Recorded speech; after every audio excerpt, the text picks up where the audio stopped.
After Rudo and the cleaners visit Canvas Town in search of a talisman for good luck, they set out toward the Forbidden Zone along with the supporters. Their mission is to track down a mysterious woman who claims to have seen someone cross the border, a clue that could reveal how to get back up to the heavens. In this video, we'll find out whether she's a friend or foe. This arc is wild, so stick around until the end.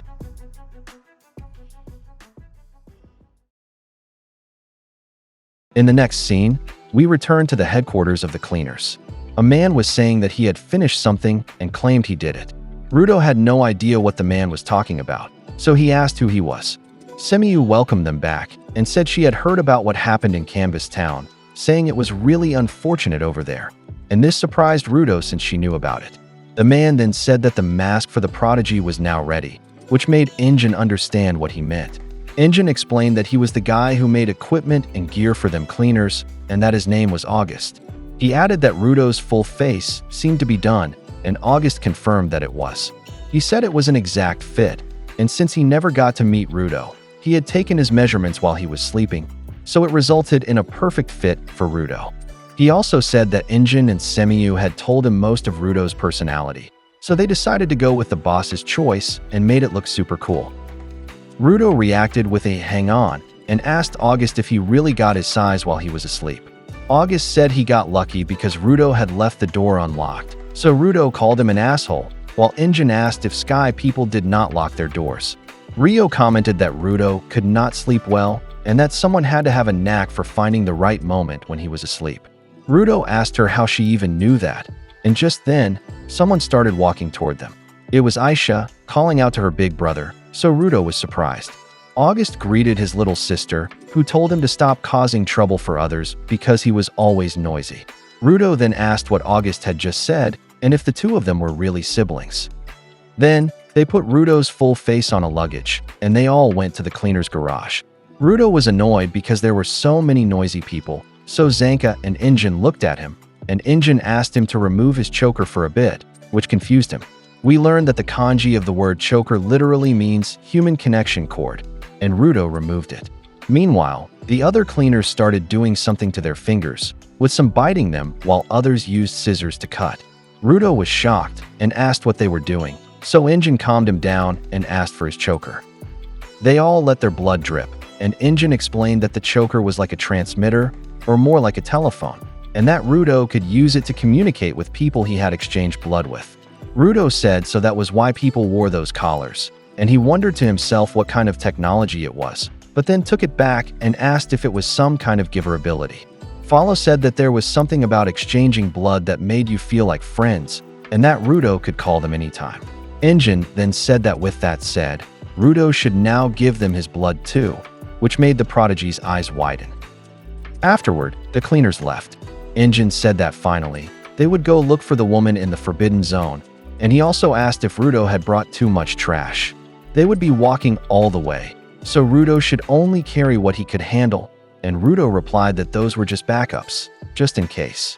He added that this would be Rudo's second time in the Forbidden Zone, and once they arrived, danger would greet them, so he told Rudo to be ready. Rudo locked in after Oniii-Chan said that, and in the next scene, they reached the Forbidden Zone, the desert landscape known as Penta. According to Oniii-Chan, and he also mentioned it was extremely hot. One of them was inspecting the sand and asked whether it was really sand or waste that had turned to dust. They suddenly heard a rumble, so everyone became alert. Oniii-Chan said the aberrant beasts were approaching, and Rudo was ready to fight. In a flashback, August had told him that for the gear in the forbidden area, he needed to first wear his half mask. Then it would be hooked up to the oxygen cylinder, and the full face would be completed by topping it off with the mask. That would make it his full face. At that moment, a massive beast emerged from the desert. It resembled a giant scorpion, and Rio commented on how huge it was. Her fellow cleaners had already begun observing it, while Delman said Rudo would need to get used to this, and Tamsi asked if this was starting to get fun. Oniii-Chan said that according to eyewitnesses, the woman was much farther ahead from where they currently were, so Rudo should not fall behind. Rudo replied seriously with a "you bet," and Oniii-Chan added to use his gloves to dust them off using the 3 R's, which were reduce, reuse, and recycle, and then go find the woman. While the cleaners were fighting, Tom said she was going to start recording. The first aberrant beast they encountered in the Forbidden Zone, called Penta, had a shape similar to a scorpion, and due to its thick shell and intimidating demeanor, it seemed to have the same attack mechanism as a scorpion. So it was reasonable to assume that it used both pincers and a tail for that purpose. Then, it showed the cleaners fighting the aberrant beasts, where one pierced one beast's head, while Rio deflected another beast's tail. Rio stabbed her scissors into the aberrant beast, slashed it, and jumped upward to escape. When she was high enough and far from the beast, she somersaulted several times to build momentum, then threw her scissors at the aberrant beast. After several cuts, slashes, and piercing strikes, Rio sliced off the aberrant beast's stinger, and it flew away due to the force of the cut. While the stinger was spinning through the air, it passed by Zanka and hit another giant scorpion-looking aberrant beast. That beast got angry after being hit, and Zanka shouted that it wasn't his fault, but the furious beast still charged at him. He twirled his love stick to get ready to fight, and told the beast to shut up because it was too rowdy. The beast then launched a flurry of attacks at Zanka, and chaos erupted, but Rudo's trainer was agile enough to dodge everything. The beast kept unleashing stinger attacks at Zanka, but he managed to block them. The aberrant beast then tried to use a strong piercing stinger strike, but Zanka dodged it while charging forward. Then he stabbed the beast's tail and also struck its head with one blow. After that, he used the spikes of his jinki, which retracted and pierced into the beast's face. The aberrant beast's head exploded from the sheer number of spikes, and it was completely defeated by Zanka.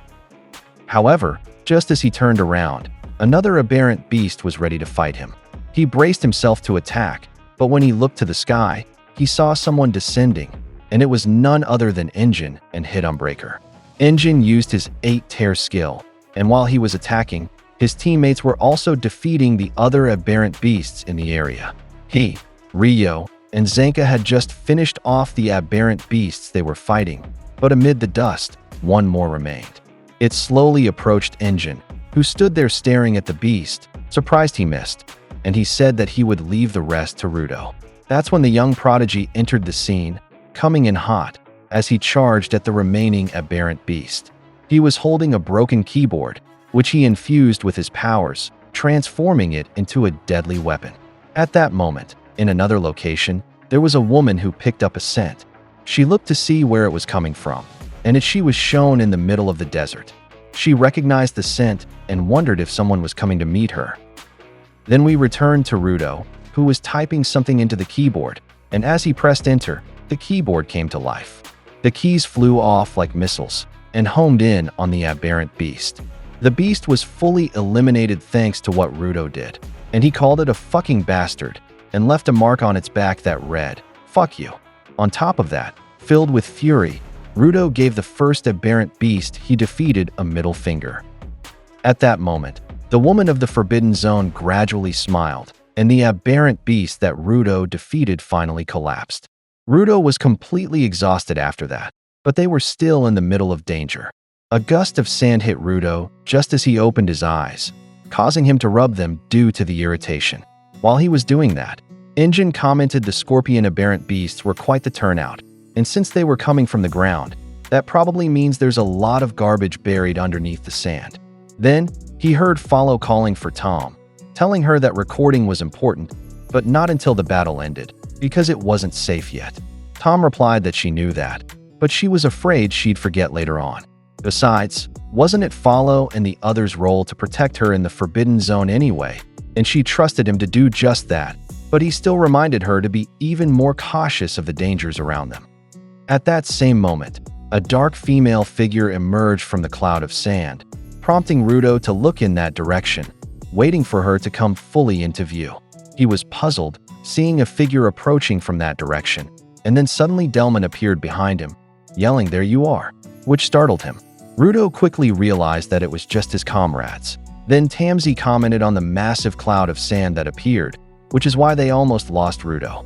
Delman remarked that it looked like Rudo was doing well and wished he had seen that heroic figure with his own eyes. So Tamsi reassured him that they would surely witness more in the future. Delman was about to argue, but Tamsi cut him off, saying he just needed to stay close next time. Meanwhile, Rudo thought to himself, thank goodness, because at least he was being somewhat helpful this time.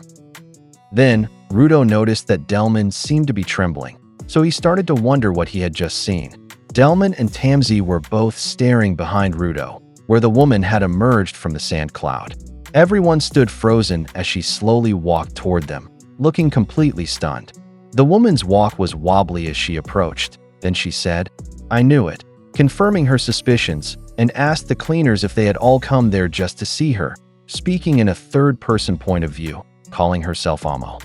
In the following scene, Jabber was asking about the Forbidden Zone Penta, confirming to his boss about its location. But the reply was that it was the other one, while the boss stared intently at the TV screen. They were told that if they went, they would find what they were looking for.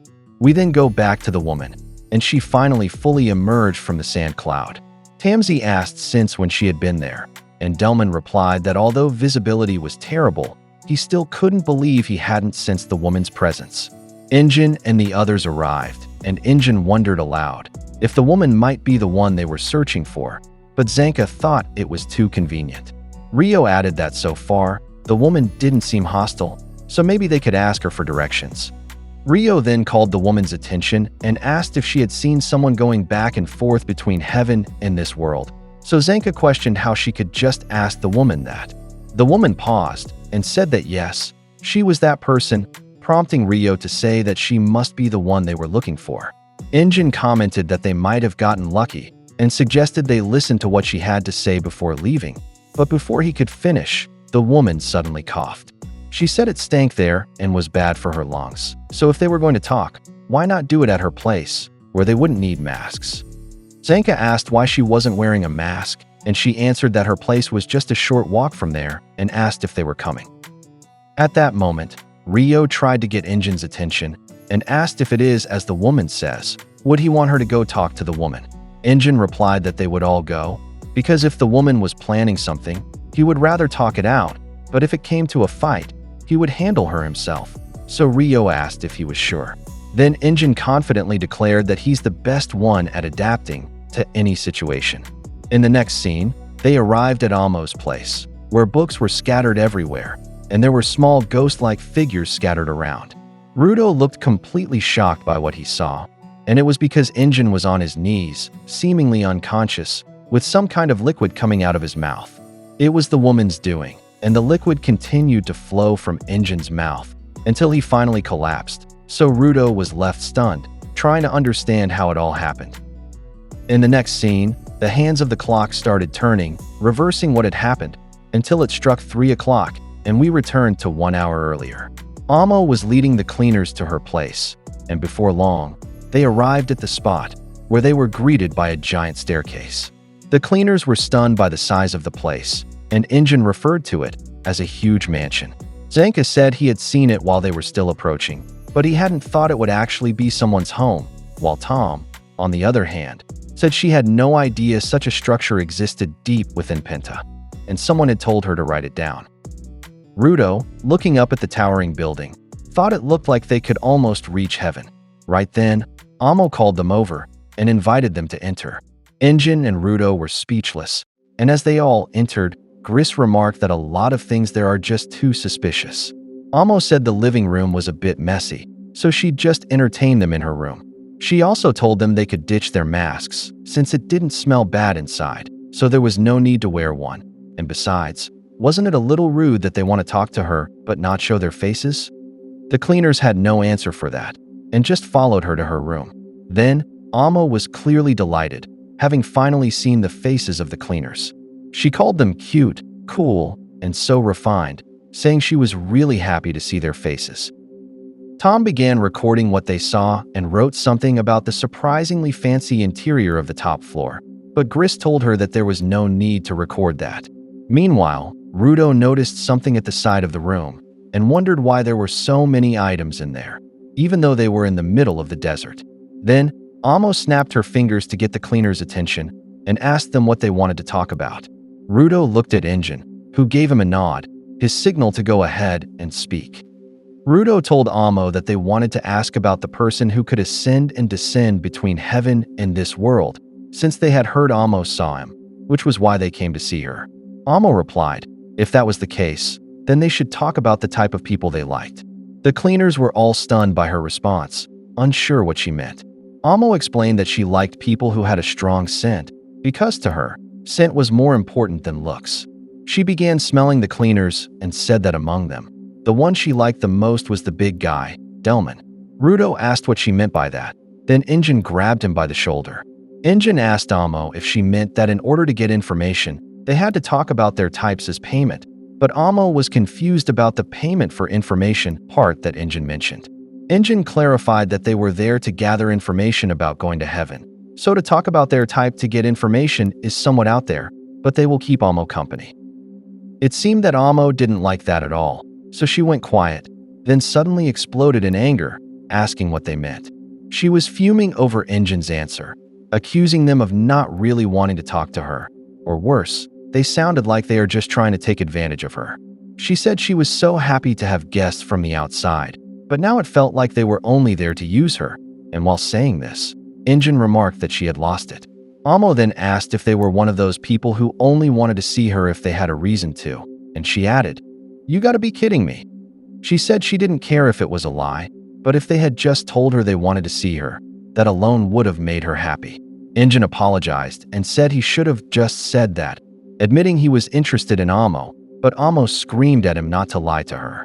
Amo declared that Injin was no longer her type, so Injin thought to himself, "What a pain," and asked her how about he says what he thinks too.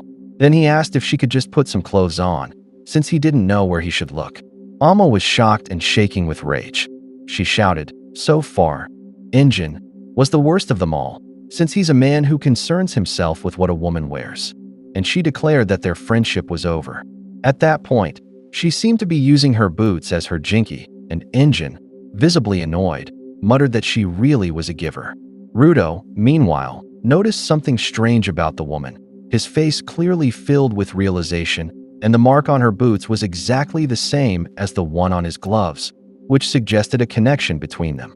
Both of them began to shiver, one out of rage, the other from shock. Amo then said she was leaving the rest to a big guy, which turned out to be Delman. And at that moment, he pointed something at Injin, who stood confused about what was happening. Then we returned to the present, where Injin collapsed onto the floor. At that moment, the cleaners turned to Delman, and they have shocked expressions on their faces. Rudo asked him what he had done to Injin, but he looked dazed and absent, not even aware of himself. Rudo observed how off Delman was, and thought something was wrong, so he accused Amo of doing something to him. He asked if Amo is a giver too, and pointed out that her shoes have the same mark as his gloves, and asked who she really was. Amo simply smiled, acting all cute, then asked Rudo what kind of person is his type. Everyone went silent, stunned, so she asked why they had all gone quiet. She said communication was fundamental to normal conversation, and if she was the only one talking, they wouldn't get closer at all. She added that people love talking about themselves, so if they all shared about themselves, it would be fun, because the cleaners were her long-awaited guests, except for the killjoys. Because of that, Amo thought what she was doing was useless, since it seemed like they couldn't hold a conversation at all. Then Zanka said he got it, that only the voices of those who play along with the topic Amo started, and those who didn't and ruined the mood will reach her. So, he said, his voice better reach Amo, and he called her fugly. He then said that weird talk is over now, and he had no idea what trick Amo had pulled, but how dare she do that to Injin? He added that he didn't care if they were discussing the heavens or anything else. If Amo was hostile, he would simply crush her. Amo was shocked by what Zanka said, and asked why he was saying such cruel things when she hadn't even done anything. She said Zanka was so mean that it genuinely hurt her. Then we see her in tears, with rage visible on her face. Suddenly, Delman attacked Zanka from behind, but Zanka sensed it and dodged just before Delman could slam his heads into the ground. Zanka asked Delman what he was doing since they were on the same side, and he realized that Amo's ability might be manipulation. But before he could finish, Delman shouted, "How dare you?" saying Zanka had hurt his girl's feelings. Delman added that no matter who it was, even if it was an ally like Zanka, he wouldn't forgive him. He said Amo was the reason he was fighting, and he would protect her because such was his great cause, which made Amo blush with excitement. However, Tamzi said Zanka was wrong, because Delman wasn't being manipulated, and those are his true feelings. He had been with him all this time, so he knew. Gris, however, said he didn't get it either, so he asked what exactly that meant. Amo thought about it for a moment, and suddenly had an idea, then suddenly grinned. She asked the cleaners if they hadn't realized that Delman had always been a fan of hers. Rudo, Follow, and Gris were shocked and asked since when, but Tamsi disagreed with her, saying Delman wasn't the type to hurt his comrades just for someone he liked. But Amo replied that Tamsi didn't understand, because for her sake, Delman would easily abandon anyone. At that moment, Delman's jinky clicked and began to transform, while Amo said there was no way around it, since she hadn't done anything wrong and she just wanted to talk. It's then revealed that Delman's jinky was a water hose sprayer, which he called his great dumbbell. Tamsi was frustrated, saying they only came for information, but this was turning into more of a pain. Rudo meanwhile looked nervous, wondering why everything always had to end in a fight, and blaming himself for what was happening. Someone told him it really was his fault, and he turned to see who had said it, confused. It felt like he was back in the past, when people called him a criminal because of his parents, calling him filthy, and how he'll end up dirtying the others as well. They used to chant filth to the pit at him, and now, Amo was speaking again, saying the truth was that there was another cleaner among them who was a fan of hers. All she really wanted was for everyone to have fun talking together. But if anyone ruined that joy, then maybe Rudo would be punished, and now, he looked truly terrified by what he was seeing. At that moment, he was surrounded by the guards of heaven, and he didn't know what to do because of fear. One of the guards approached him and was about to grab him, but he told him they were disciples, and why were they even there? The disciple who came close to him just stared at him and suddenly pulled him. At that moment, he snapped back to the present, where Tamsi was shouting at him, asking what was he spacing out for, and it turns out, he was the one who pulled him, because he was about to get hit by the water blast from Delman's attack. The attack struck a wall, breaking it apart from the sheer pressure, and Tamsi looked over at Delman. Delman said not to dodge his watering, while Tamsi explained to the other cleaners that the jinky was Delman's past, and was born from his desire to grow plants. When someone gets hit by Delman's water, they grow bigger just like the name suggests. That's why it can manipulate the water content of any object, and since humans absorb water like a sponge, they swell up like a balloon. Then Tamsi asked the others what they thought would happen if people absorbed too much water, and said they would explode. At that point, Tom was already tending to the engine, and Zanka commented that the watering must have hit from behind with flashy appearance, so he wondered how Delman was able to attack without engine noticing. Tamsi answered that Delman's nozzle changes based on its use, and that it switched to a silent nozzle to attack engine. Still, he said that Delman had never used it on people before, so it was definitely that girl's doing. But before he could finish, Rio cut in, saying she didn't get what Tamsi meant, so for now, she would just go and make Delman behave. She walked toward him and added that she had to pluck out the cause of his uneasiness, and Zanka warned her not to go alone, because Delman was too troublesome as an enemy, and they had to cooperate before someone got hit again. Just then, Rio remembered what Amo had said earlier, that another one of them was secretly a fan of hers. While Zanka was talking to her, Rio whispered that she couldn't trust anyone right now, but suddenly, Zanka shouted that there was someone right in front of her, and when she looked, Delman's jinky was already aimed at her, with its water pressure adjustment turned to strong. A massive water blast shattered one of the walls in Amo's house, and as debris fell, Amo was actually impressed by how amazing Delman's weapon was. Still, she pleaded for him not to destroy her home, and said if it continued, she'd make him help her with repairs. Then it cut to Rio, lying on the floor, visibly stunned by what just happened. She said that was way too close, and Zanka told her to focus. Amo was absolutely delighted, and mocked the cleaners for not even being able to tell who's an ally and who isn't. She also reminded them that, as she had said before, if they had just talked to her, they would have had tons of fun. She added that talking about their loves was the first step toward peace, which made Tamsi call her insane. Tamsi then told Rudo to snap out of it, but he was shocked when he saw him, since he looked like he was losing his mind, mumbling that that place was supposed to be the surface, and was clearly delirious about what was currently happening. Tamsi was completely confused by him, but he saw him as a disciple of heaven. That's why he thought maybe he really did return to heaven, and asked if he had already made it back. Zanka then asked what nonsense Rudo was spouting, and suddenly, a scent hit him, and he said it smelled nostalgic. Amo then asked the group how they thought memories were made. She explained that the things people see, smell, the people they're with, and all kinds of events become memories, but for her, she believed that scent is what truly creates memories. Then she told Rudo that if he didn't want to talk about love, why not just smell something nostalgic and try pretending to be lovers? And right then, she took the form of Chiwa. Rudo's eyes widened at what he was seeing, since he couldn't believe that Chiwa was standing right in front of him. She pulled something out from behind her and revealed the stuffed toy he had once given her. She said she was really happy and that she would treasure it forever. Because of that, Rudo seemed to realize something and said that Chiwa hadn't valued it at all. She had thrown it away, thrown it right in front of his very eyes. At that moment, he pointed at Amo, thinking she was Chiwa. Tamzi then said that Rudo was next, and just like Delman, what they're feeling is definitely not betrayal, because it seems like they're being shown something that makes them act that way. Then he turned to Amo and said she was showing the two of them something through her ability. Amo looked confused and asked what he meant, because she wasn't showing them anything. She then took a step forward, and highlighting her shoes, she said she was simply giving off a scent. She explained that the smell she released was of the happy times spent with the person they liked, and the smell of those moments was her motif.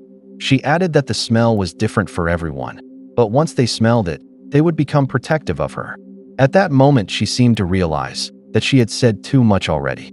As Zanka reached for a gas mask, he said he understood what Amo was getting at. When they smell the scent she was talking about, they'll start thinking of her as the person they liked. And at that point, both he and Tamzi put on their gas masks. Zanka added that all they needed to do was wear their masks, and thanked Amo for telling them about it. Tamzi then said that the memories made with people they cared about weren't just happy ones in the first place. So he wondered what would happen if someone held a grudge against the person they loved, and he quickly realized that Amo might get killed because of it. He and Zanka agreed that they needed to render the woman of the Forbidden Zone powerless before anything happened. Amo called them both fools, idiots, and pests, and she said they were crazy because she had already told them that the motif was happy times.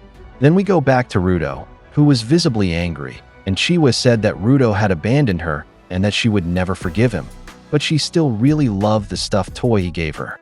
Rudo remembered how he had covered his face with the toy before handing it to Chiwa, and when he gave it to her, not knowing what else to do, he ran away.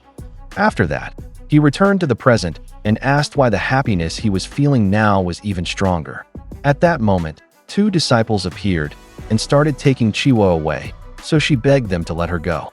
Because of that, she called out to Rudo and asked for help, and of course, Rudo didn't know that it was actually Amo calling for him.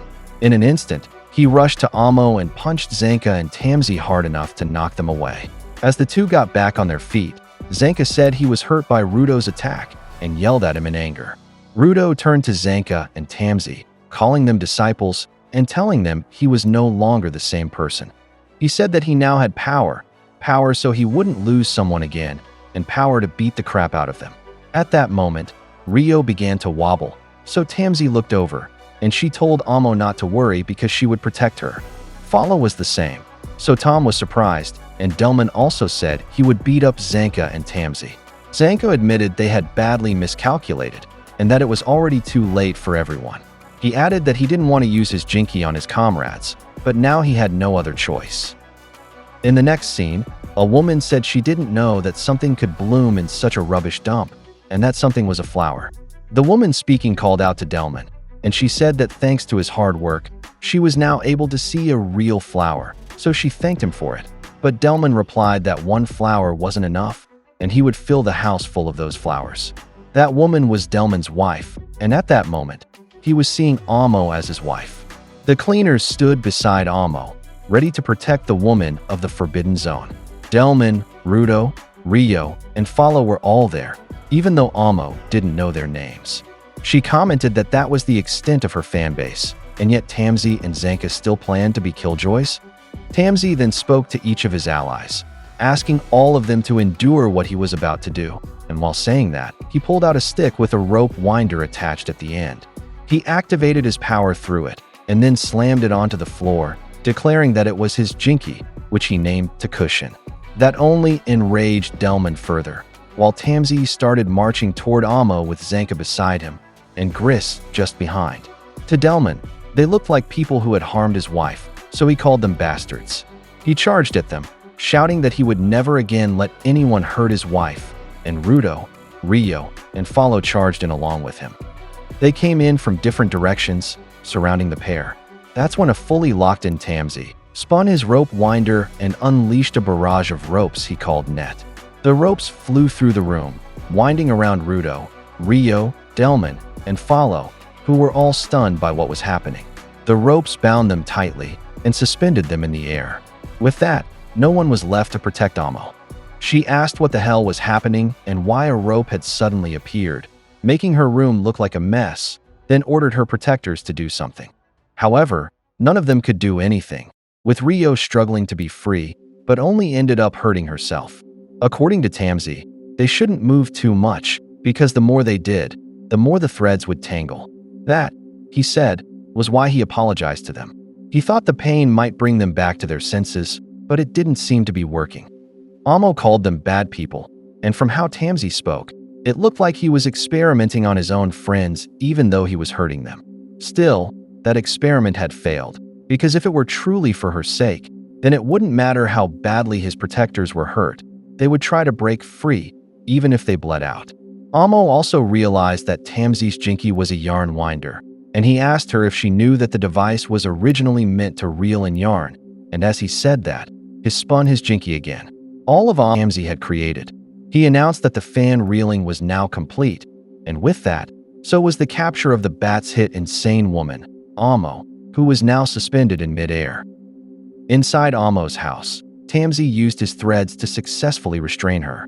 As she hung upside down, Tamzi commanded her to return them all to normal immediately. Zanka was surprised by how quickly he had acted.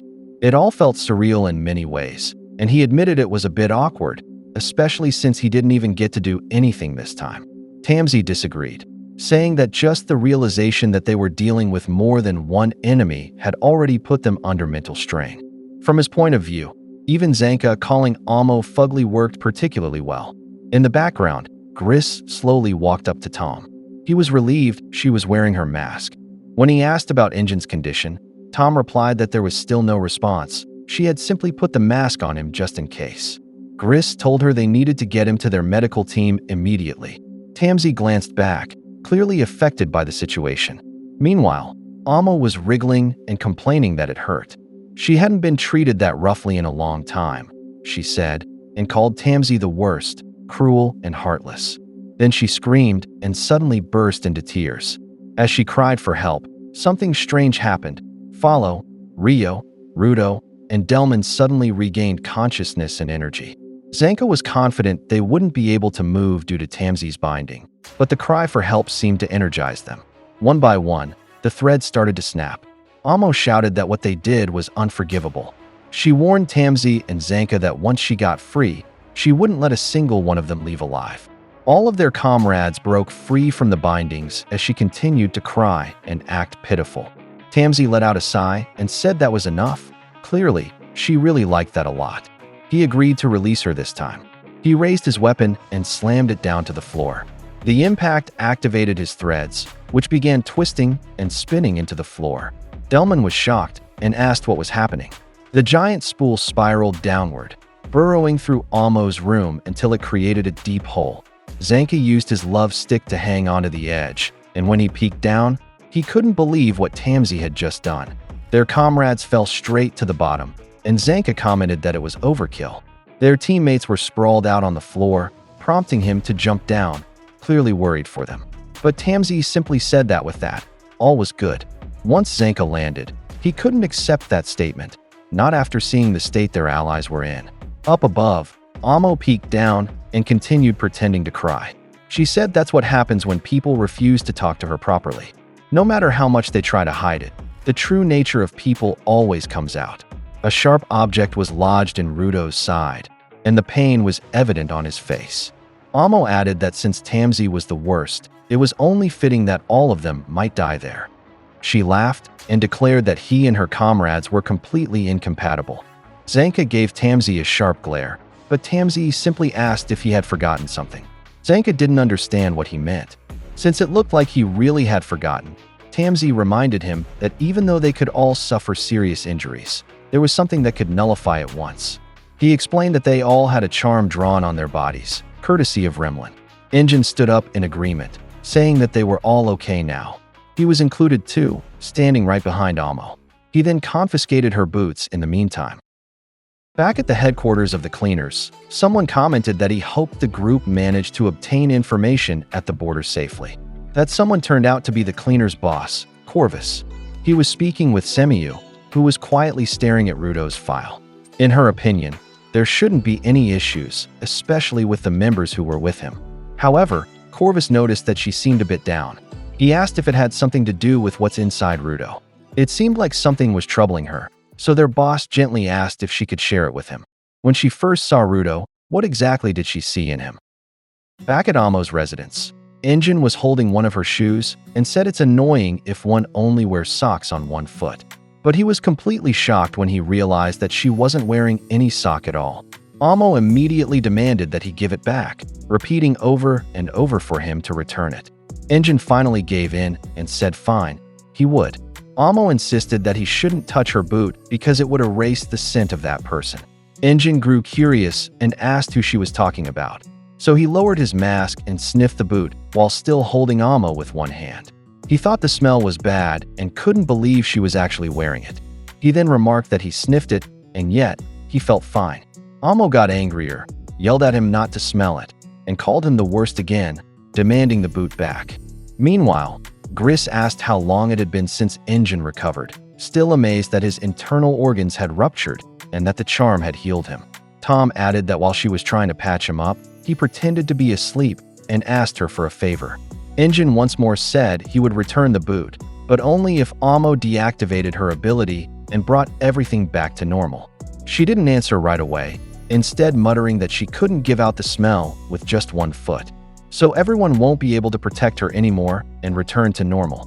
Down below, Delman woke up confused, asking what had happened. Tamzi was surprised and glad that Remlin's charm had worked effectively.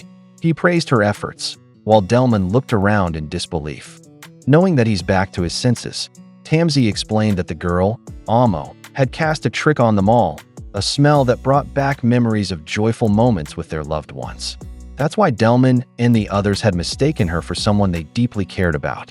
Delman lowered his gaze, shocked to realize that the one he loved hadn't truly returned. The sudden realization brought him down. Zanka, in the background, thought to himself how nasty the girl's ability was. If someone important to you had been lost, your memories of happy times might be stronger compared to others. And even if they returned to their senses, reality was still cruel. Injin then tossed a rock down and ordered everyone to put their masks back on. He handed Amo her boot, and she quickly snatched it back, annoyed. When everyone had regrouped, Zanka asked Injin what their next move would be. He said that even if they gave up on gathering information and went back, leaving that girl behind was too dangerous. They couldn't just abandon her there. Injin thought for a moment and replied that even so, she was just a girl whose only ability came from her Jinki. However, he doesn't want to take away her treasured Jinki and would rather encourage her not to harm others instead. Amo, meanwhile, complained once again that she was feeling awful. On top of that, her house had been destroyed. She asked if they didn't feel even a little guilty about what they had done. But the incident had clearly left a heavy impact on Delman, Follow, and Rio. Zanka grew irritated at her attitude. Rudo, meanwhile, removed his mask. Zanka noticed and asked what was going on with him.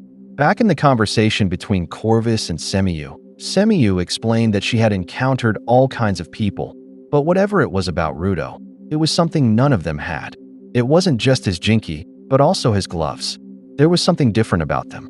Shifting back to Rudo, he stared at Amo and began walking toward her.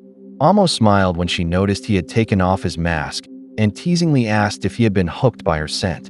But Rudo just kept staring, then suddenly raised his fist and punched her in the face. The cleaners and supporters were stunned by his action. Even Amo herself was shocked and didn't understand why he was doing it. Rudo's expression had changed. He looked dead serious, as if ready to kill her. He unleashed a barrage of punches, his eyes full of fury. Amo was left bloodied from the beating. Semiyu voiced his concern, saying that something inside Rudo was growing. The cleaners tried to restrain him as he continued the assault.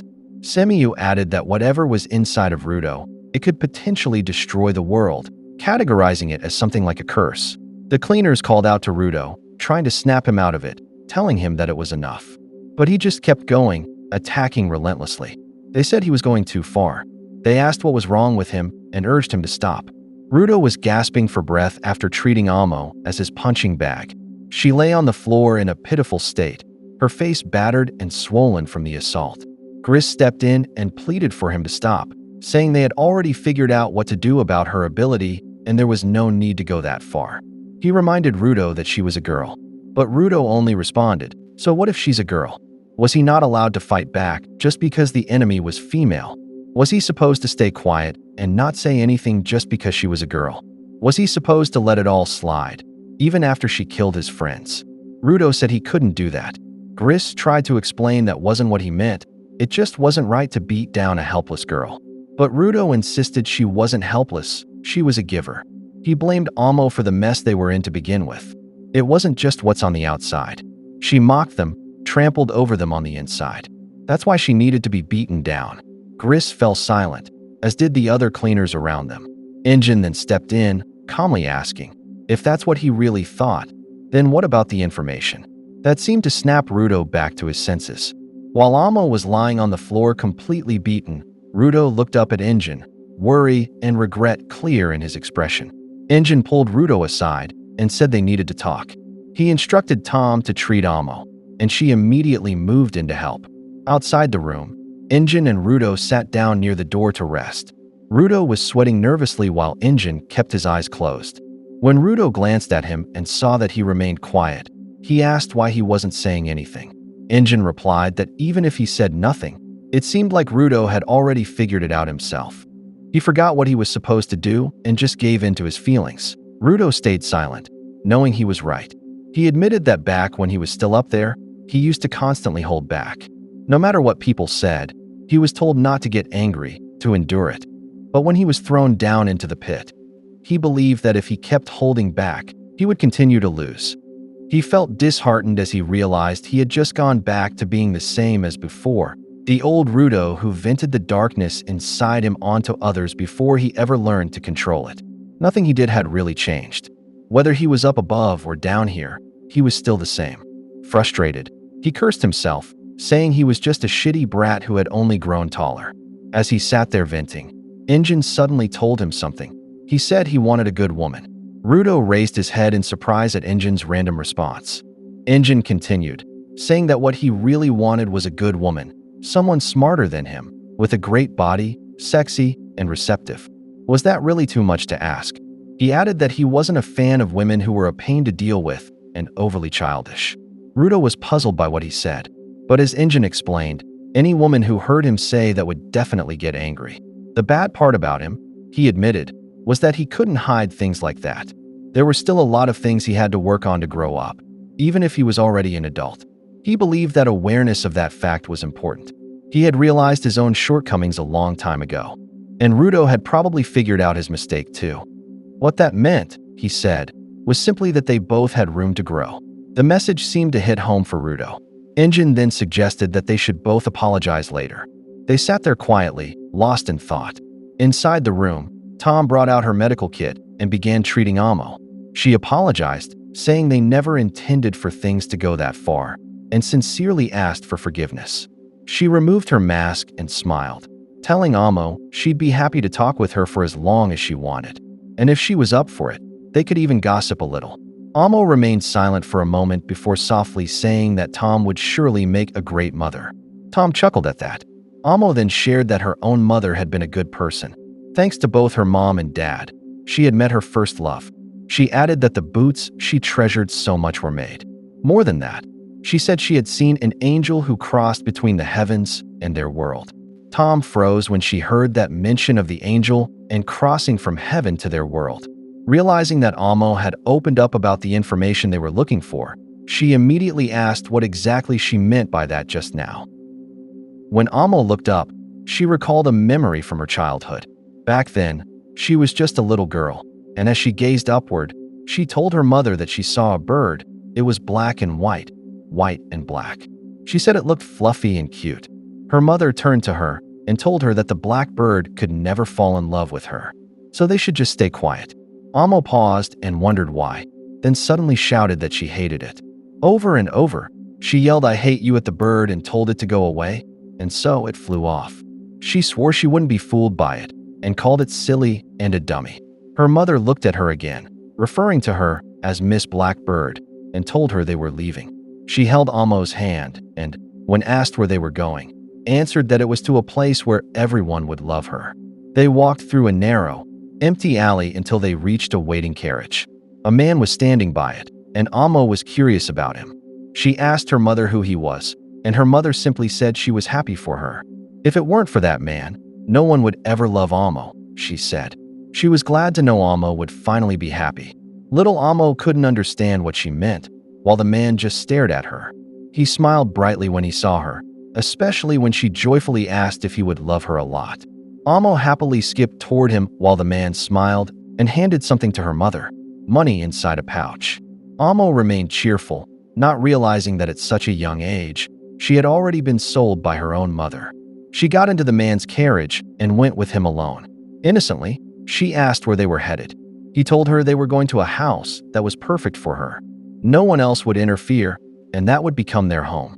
After a journey through the desert, they arrived at an extremely tall house. Amo looked up in awe at its height. The man emphasized that she wouldn't be able to leave the place, as it was too dangerous outside. Upon entering, Amo thought it was a nice house, and wished she could show it to her mother. But the man told her that her mother had already given up on being close to her. From now on, this place would be her environment. His eyes widened as he stuck his finger in his mouth, and said he would be the one to feed her from now on, forever. And so from that point on, he gave her a photo book filled with lots of photos, then much food daily, and outfits she wore as she grew. She curiously asked if he got those from his job. He said yes, since he was a salaried worker, so he didn't have to worry about supplies anymore. Suddenly, he stopped and grew quiet. His mood changed drastically, and he started having a breakdown. Even though he did all of that, he said, everyone still hated him. He couldn't understand why. On the outside, he looked like a normal person. Wasn't that creepy? He asked, even though he was someone important at work. When he noticed Amo staring at him, he brushed it off and said they could talk about that another time. He then crawled toward her and called her name. He told Amo that the room they were in had originally been built for performing rituals, so they must do that ritual, and they will always do it together. While clutching her clothes, Amo confessed that her heart would always race whenever they did that, and that it was incredibly difficult for her. The man didn't expect her to say that. He smiled and told her that what she was feeling was great love. Amo was curious about what he meant. The man went on to explain that in the storybook he gave her, the woman's heart also raced because she had fallen in love with a prince. Slowly, he moved closer and told her she was in love with him. Upon hearing those words, Amo couldn't fully understand what she was feeling, but she accepted it. She smiled, thinking that maybe this was what love felt like. But in truth, he was just taking advantage of her, using her. He even commented on how good she smelled. As she lay still, staring blankly at the ceiling, the man stood up and walked away. Amo's gaze drifted to him as he picked up his boots. She just smiled while watching him. Because of what he said, she accepted it as her first love. So this was what love felt like. Suddenly, the door to the house swung open, even though Amo hadn't moved from the bed. Both she and the man were surprised. They wondered who it was. From the open doorway appeared a masked figure, who casually said, "Excuse me." As the masked man peeked into the door, it turned out he wasn't alone. They opened it and stepped inside, causing Amo to stare at them in confusion. She asked who they were. The man with Amo couldn't speak immediately. As the masked individuals moved directly into the room like they were searching for something, the man became furious and demanded to know why they were barging in like that without permission. He declared that the place belonged to him and Amo. "How dare you?" he shouted at them. He drew back and activated the jinki in his boots, threatening to kill them if they didn't leave now with his jinki. He threatened to kick them all to death. But the masked intruders noticed the symbol on his boots, and then they acted. One of them moved at lightning speed along the edge of the room, and, to the man's surprise, landed a devastating punch. The impact extinguished the light in his eyes and sent him crashing to the ground. Amo was stunned at the sight and couldn't do anything but freeze where she sat. One of the masked figures took the boots from the unconscious man while Amo just sat there, unmoving. Then, one of the masked ones approached Amo and stared at her. Amo didn't know what to do or say. The masked person suddenly raised his hand, and the one who retrieved the boots handed them over. The masked individual then offered the boots to Amo and said they suited her more. What was missing from her heart would be filled by those boots. They would cover the gap. Amo clutched her chest and then raised her hands to accept them. The masked figure gently placed the boots down in front of her and began to walk away. The two then made their way to a large hole in the wall. One of them remarked that it looked like the closest point after all. He extended his hand to his companion, who stepped under his cloak, and together they stood, still watched closely by Amo. The masked figure addressed her once more, saying that until the time came, he would lend her those boots, but she must use them carefully. Amo, now filled with emotion, asked who he was. Her eyes widened in shock when she saw that he had wings. The pair took off into the air together, leaving her amazed and even in tears. As she watched them soar, she wondered to herself if they could be angels. Suddenly, they dove downward, causing Amo to lean forward anxiously. She stood up and peeked out, and to her surprise, they rose once again, wings flapping right before her. They flew higher and farther away, and Amo couldn't take her eyes off them. Behind her, the man who had once claimed her stood back up and approached. Amo turned to him, her face still full of wonder, called him Mister. She asked if he saw what had just happened. She said those people might have been real angels. She was amazed that it's not just something from a drawing, it was real. But the man only called out to her, snapping her out of the moment. Amo suddenly remembered that he had been hurt. When she asked how his injuries were, he suddenly shoved her harshly against the wall. Enraged, he shouted that the jinky belonged to him. He accused her of stealing the boots and called her a bitch. He asked if she really think he'd just let someone like her touch them. Amo was stunned by the accusation. The man raised his leg and began violently kicking her, yelling thief over and over again. How many times, he asked, would he have to teach her a lesson before she understood? As she suffered under his abuse, something stirred inside Amo. Somehow, this time, it felt different. She thought to herself that even though she usually felt nothing, as if she had already lost the ability to feel anything at all, there was now a strange sound coming from her heart. It puzzled her. Was it because of these boots? She recalled what the one who seemed like an angel had told her earlier, that these shoes were meant for her, that they suited her more. And if that was the case, then that meant she was the rightful owner of these boots. She clutched them tightly to her chest and whispered with conviction that she would never give them to anyone. Never.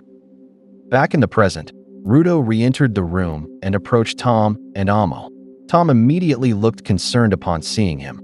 Rudo, looking a bit awkward, didn't quite know how to speak to them. Just as he was about to say something, Follow called out to him and asked where he had been, because the girl had already begun talking about the information he was looking for. Rudo was shocked to hear that. Amo continued sharing her past. She recounted when the man she lived with would suddenly turn dark and beat her. While holding the boots, he questioned how and why the Jinky had reacted to her. That should have been impossible since Jinky are bound to their user. He wondered why did it respond to someone else.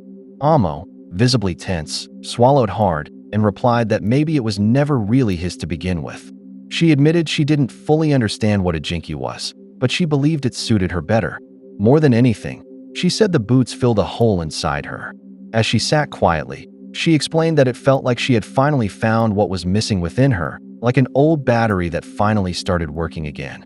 That was how it felt. So wouldn't it be okay, she asked, if the boots belonged to her now? The man laughed and suddenly stepped closer. He insisted that no one could just steal someone else's rightful possession. He then pulled the boots from her hands. He said that maybe she just didn't understand that hole on a basic level yet. Amo, confused, asked what he meant. Hadn't he also taken things from other people? Besides, she argued, she had tried to be a good girl, and even the angel had said the boots suited her better. So maybe, just maybe, it really was okay for them to be hers. He suddenly asked her what her problem was. Still gripping tightly onto the boots, he demanded to know why she wasn't listening to him now. Was she really saying she wouldn't listen to him anymore? Alma was visibly distressed and confused. She said there were so many emotions inside her now. She was trying to be brave. On top of that, she admitted she was growing restless.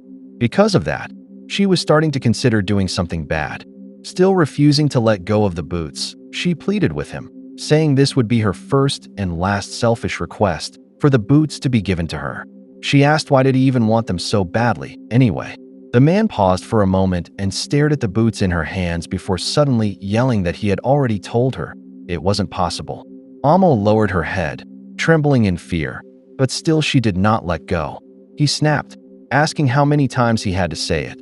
Those boots belonged to him, and only to him. That was enough. No matter how many times she begged, he wouldn't give them to her.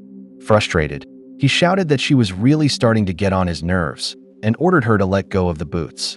Right now, to hurry up and do it already. Overwhelmed by the torrent of emotions inside her, Alma suddenly screamed at the top of her lungs. Through tears and frustration, she repeatedly cried out, "Why?" That was all she was asking for. Why couldn't he listen to her? Didn't he love her? The man, now furious, raised his foot and kicked Alma hard in the stomach. But even then, neither of them let go of the boots. Alma retaliated and kicked him back in the gut, which caused him to grab her by the hair and yank her down. They continued to struggle violently, both too enraged and obsessed to give up the boots. Neither was willing to let go. In the chaos of their tug of war, the man lost his balance and was thrown toward the large hole on the wall. He hadn't seen it coming. As he began to fall, he stretched out his hand toward Alma, as if begging her to help him. But she just stood there, watching him. She looked straight into his eyes as he plummeted. He fell from a great height, and Alma witnessed it all, his death, with her own eyes. Standing beside the hole, she stared into the void below, stunned. Then, out of nowhere, she began to laugh. The emotions inside her swirled in confusion, grief, disbelief, and release. Everything felt surreal. She dropped to her knees, unable to make sense of what had just happened. She asked herself why things had turned out this way. What kind of life had the two of them lived? Why was she brought to that place in the first place? Why did her mother introduce her to that man? As she gazed at the boots, the answer came to her. It was because she had been sold. Her mother had sold her. Conflicted and overwhelmed, she thought to herself that something about it all felt wrong. And yet now she understood. She picked up the boots he left behind and smiled to herself. All of this, she said, was because of love. She pressed the boots to her face and took in the scent, clearly pleased. That man, the one she had called Mr., was her great first love, and she would never forget him. With that, something deep within her awakened. Her power stirred. She decided that she wanted to meet more people out in that desert. She longed to be loved by all kinds of people. Few months passed after the death of the man she had once lived with. One day, while wandering the desert, Alma saw them again, the beings she called angels, returning. Back in the present, Alma continued her story, recounting how, just like that, the angels returned. While drawing on the ground with a stone, she added that those angels had killed someone. The supporters and cleaners listened in complete silence, absorbing every detail she shared.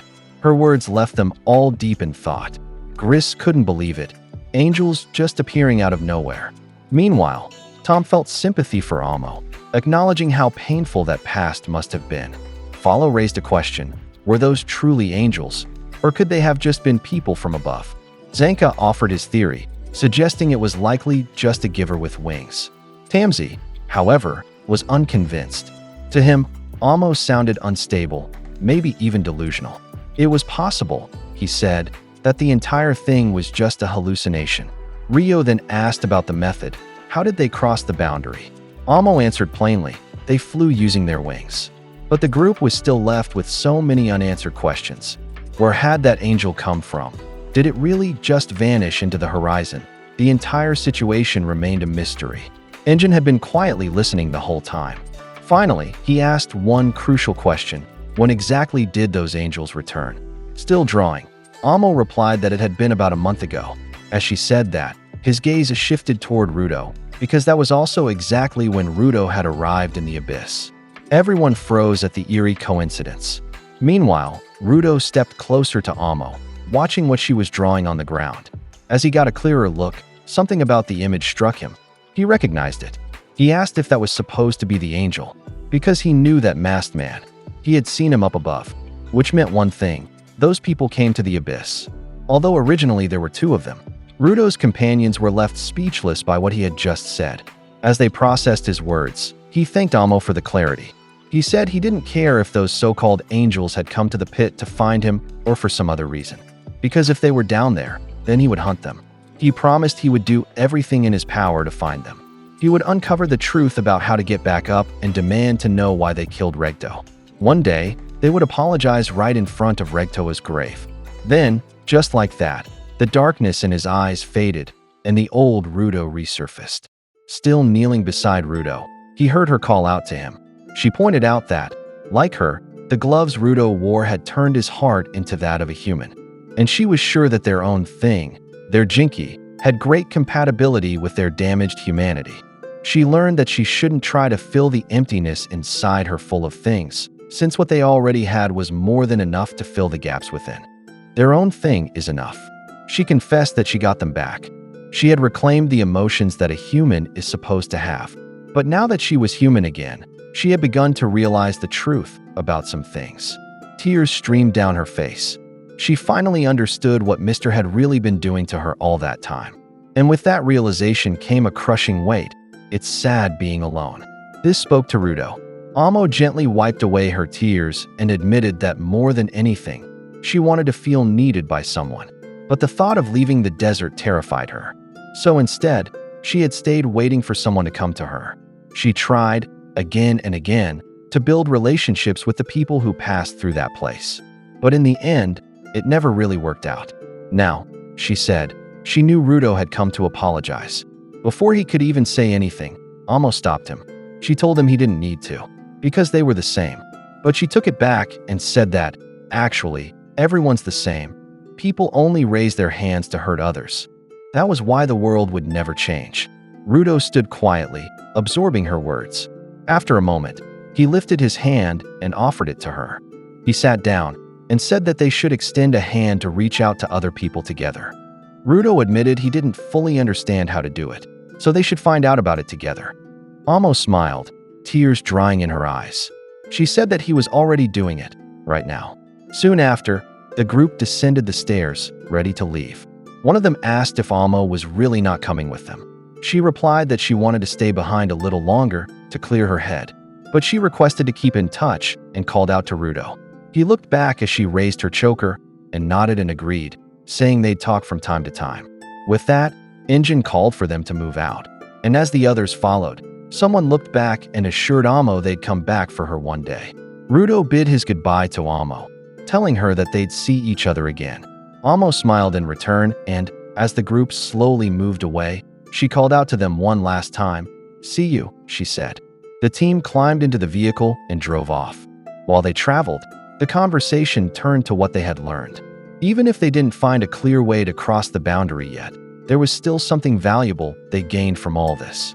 Injin noted that they at least learned the existence of the angels, those who do seem to know how to cross the boundary. And they had also seen a Jinki bearing the same symbol as Rudo's gloves. Rio chimed in, suggesting that the boots might belong to the same mysterious series mentioned by the Vandals not long ago. It was definitely a possibility. Meanwhile, Rudo sat in silence, lost in thought. Back in Amo's home, she spoke quietly to herself, thinking again about the angels. She closed her door, smiling at the idea that they wanted to see her again. Maybe next time, she hoped, they'd stay over. But then, something shifted. She noticed a shadow in the corner of the room and turned toward it, her expression sharpening in confusion. Someone was waiting for her. She asked who it was and what he wanted with her. The figure appeared to be trying to take her boots, and she resisted, telling him to give them back. No one else was around to help her. After the struggle, she lay motionless on the ground, as we hear Rudo thinking about how angry he got and how he punched Amo. He thought, when he found out the so-called angel bastards were down there, he'd explode with rage. But after hearing Amo's story, his anger just kind of vanished. It was then revealed that the person who attacked Amo was Jabber, who said that the desert was harsh. But he reasoned that he's satisfied, since he managed to get something out of it in its own way. Back to Rudo, he sat deep in his thoughts, wondering would he really feel any calmer if he spoke to Amo again.